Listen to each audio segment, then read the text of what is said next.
Everybody, Keith Jones behind the binoculars here at Parks for Sunday, September 9th. It's another wet one here at Parks. We had more rain overnight, and it has continued to rain this morning. We have a very wet racetrack. We'll take a look at races 5 and 7 today. The fifth race, it's at 6 furlongs. It's a maiden special weight. I like number 3, Mantle. Mantle is coming down from New York. The last couple of starts were up at Saratoga when he was in for 40,000. He was in the Todd Pletcher barn coming down here to Parks, now being trained by Bobby Moscow. Now, 2 starts back in the slop up at Saratoga. He had some issues at the beginning, bobbled at the break, but nonetheless ran on well to finish a pretty solid third that day.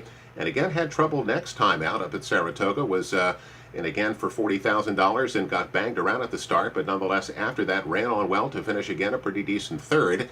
Now again, he was in for $40,000 at Saratoga. We're going to go into the special weight company here today, but I think he looks solid here, making the 4th career start of his young career. He did go well in the slop up at Saratoga's 2 starts back, and I think he has an excellent chance here today. Opens up at 5-2.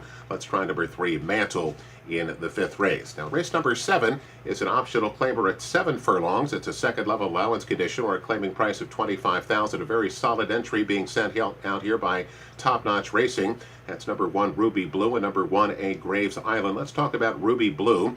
Ruby Blue is trained by Joe Taylor. He continues to run well, and last time out was in a very solid stake here going long. It was the Roanoke Stakes. It was a state bred race, but there were some solid runners that day. He was 16-1, and nonetheless finished a very good third that day and finished ahead of some very good horses.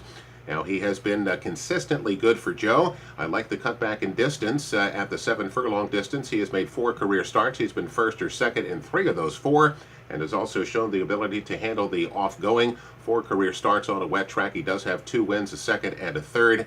And again, you can make a case for Graves on it as well, so I think it's a solid entry. So let's try the entry in the 7th race of Ruby Blue and Graves Island.